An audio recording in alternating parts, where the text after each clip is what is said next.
This channel does not promote any violent, harmful, or illegal activities. All content provided by this channel is meant for an educational purpose only. নমস্কার বন্ধুরা, all in one YouTube চ্যানেলে তোমাদের সকলকে স্বাগত। তো বন্ধুরা, আজকে একটা খুব ইম্পর্টেন্ট ব্যাপার নিয়ে আলোচনা করব, যেটা হচ্ছে কি, তোমরা জানো আমার অল ইন ওয়ান ইউটিউব চ্যানেলে আমি কোনো পার্টির হয়ে কথাবার্তা বলি না এবং কোনো দলের পক্ষ হয়ে কথাবার্তা বলি না।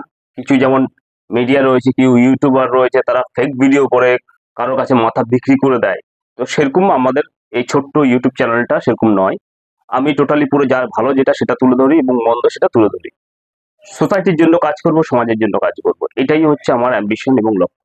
তো যাই হোক বন্ধুরা, আজকে যে ভিডিওটা নিয়ে আলোচনা করব, তোমরা আমার মোবাইল স্ক্রিনে দেখতে পাচ্ছ যে অনেকগুলো লোককে, হাজার হাজার লোককে এরকম মানে পুলিশ স্কট দিয়ে নিয়ে যাচ্ছে, ধরে নিয়ে যাচ্ছে। এরা কারা? এরা হচ্ছে বাংলাদেশিরা। এবং এই পিকচারটা কোথায়? গুজরাটের। সারা গুজরাট জুড়ে বাংলাদেশি এবং পাকিস্তানি যে সমস্ত যারা রয়েছে, মানে ইলিগেল ভাবে বা ইনফিলট্রেটেড হয়েছে বা ইনফিলট্রেশনস হয়েছে, অবৈধভাবে আর কি যারা বসবাস করছে, তাদেরকে অ্যারেস্ট করছে। ভালো কথা, সেটা সেটা মানে সাধুবাদ জানায়। এবার একটা প্রশ্ন আছে বন্ধুরা সবার মনে, যারা ভারতবাসী রয়েছে তাদের সবাইকে একটা কথা বলো, প্রত্যেকটা স্টেটের, এবং তোমরা প্রতিবাদ করবে, কারণ এরা হচ্ছে দেশের পক্ষে ক্ষতিকারক। আজকে বাংলাদেশ নিয়ে যেতে এত বড় একটা ঝামেলা হয়েছে, সেই ঝামেলার মধ্যে দিয়ে আমরা কি দেখতে পেয়েছি? বাংলাদেশের সংখ্যালঘু যেখানে হিন্দু বৌদ্ধ জৈন খ্রিস্টান যারা রয়েছে, তাদের উপর অকথ্য অত্যাচার করা হয়েছে, এখন হচ্ছে। তো সেই ক্ষেত্রে যখন এই পরিস্থিতি ঘটেছিল, তখন বাংলাদেশের যারা অবৈধভাবে বসবাস করছে, তাদের বিরুদ্ধে কেন এই গুজরাট সরকার ব্যবস্থা নিল না? প্রশ্ন নাম্বার 1।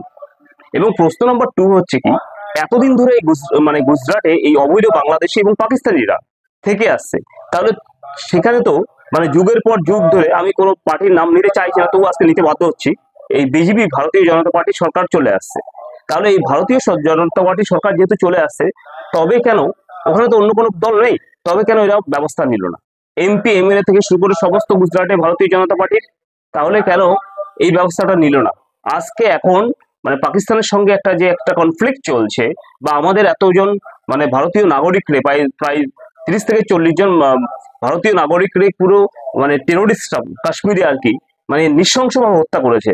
তারপরে এখন টনক নড়েছে প্রত্যেকটা মানে স্বরাষ্ট্রমন্ত্রী বলো এবং প্রত্যেকটা রাজ্য সরকারে, যে বাংলাদেশি খেলাতে হবে এবং পাকিস্তানি খেলাতে হবে। এতদিন ধরে তারা কি করেছে? এতদিন ধরে প্রত্যেকটা রাজ্যে, তাহলে এবার এরা বলছে যে 7 সিস্টার অর্থাৎ ওয়েস্ট বেঙ্গল থেকে ভুয়ো আধার কার্ড বা এই সমস্ত কিছু, হ্যাঁ মানছি, 7 সিস্টার এবং ওয়েস্ট বেঙ্গলে ভুয়ো আধার কার্ড এবং ডকুমেন্টস এগুলো সব তৈরি হয়। কিন্তু এরা তৈরি করে, যদি এরা মানে আমাদের ওয়েস্ট বেঙ্গলের মতো দিয়ে, 7 সিস্টার মতো দিয়ে ঢুকে গুজরাটে প্রবেশ করলো বা ভারতের বিভিন্ন স্টেটে ছড়িয়ে পড়লো, হ্যাঁ, তাহলে এতদিন তাদেরকে কেন আইডেন্টিফাই করা গেল না, শনাক্তকরণ করা গেল না, এবং তাদেরকে কেন অ্যারেস্ট করা হলো না? অ্যারেস্ট করলে কেন এদেরকে বাংলাদেশে ফেলে দেওয়া হলো না, বা বাংলাদেশে তাড়িয়ে দেওয়া হলো না, বা পাকিস্তানে তাড়িয়ে দেওয়া হলো? হঠাৎ করে যখন এই ঘটনা ঘটেছে, আজকে দেশের মধ্যেই কিন্তু শত্রু লুকিয়ে রয়েছে, কারণ এটা হচ্ছে নেগলেন্সি। ওই হচ্ছে হোক, এই একটা পরিস্থিতি আমাদের ভারত সরকারের টোটালি পুরো দেখেছি। প্রত্যেকটা রাজ্যে, শুধু ভারত সরকার নয়, যে কোনো কংগ্রেসের সময় এরকম হয়েছে, এখন সেন্ট্রালে যে আছে বিজেপি আছে সে হয়েছে, এবং অন্যান্য স্টেটে যে সমস্ত রিজনাল দলগুলো আছে তারাও কিন্তু এরকম করে থাকে।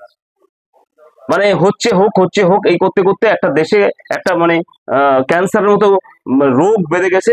তারপরে এবার এটাকে মানে একদিনে তাড়ানো কোনোদিন সম্ভব না। আজকে গুজরাটে দেখা যাচ্ছে এতগুলোকে ধরেছে, আরো এতগুলো গুজরাটের ভিতরে লুকিয়ে রয়েছে। তো সেখানকার পুলিশ প্রশাসন কি করছিল?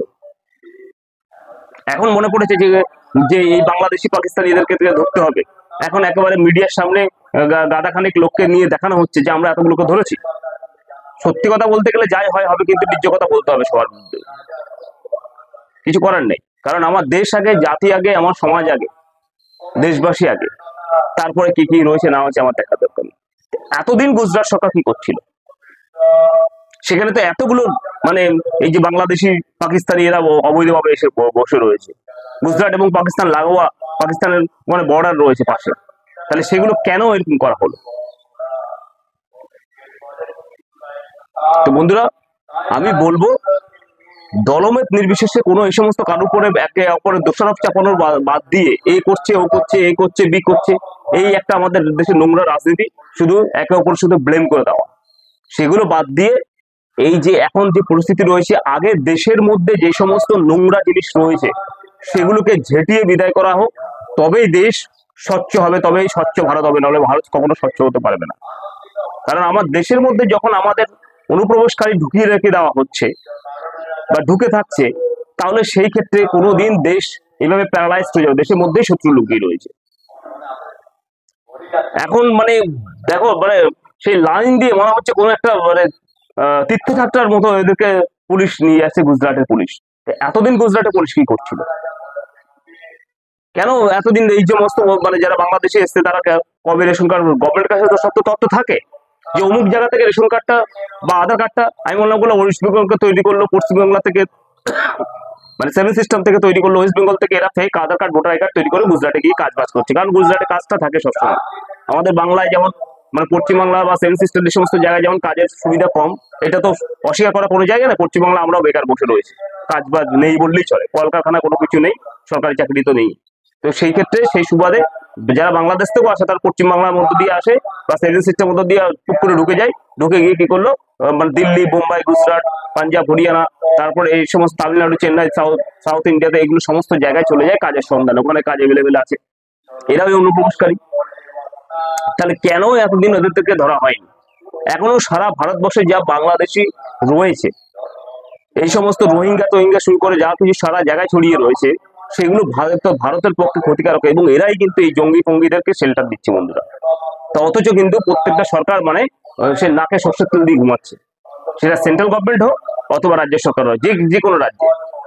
এবার কি হয়তো সবার ভোটের স্বার্থে এই করে করে তো পুরো দেশ শেষ হয়ে গেল না।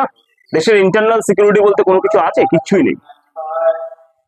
তো যাই হোক বন্ধুরা, আশা করছি আমাদের দেশের যারা নাগরিক তারা কিন্তু এই বাংলাদেশি, পাকিস্তানি যারা অনুপ্রবেশকারী যারা রয়েছে, রোহিঙ্গা রয়েছে, তাদেরকে যেখানে আপনারা সন্ধান পাবেন করজোড়ে আপনারা বলছি, কারণ দেশ আগে, দেশ মাতা আগে, ভারতবর্ষে আগে। পুলিশ একা কিছু করতে পারবে না, সেনাবাহিনী একা কিছু করতে পারবে না, তারা সংখ্যায় নগণ্য, এবং তাদেরকে আপনারা সাহায্য করুন।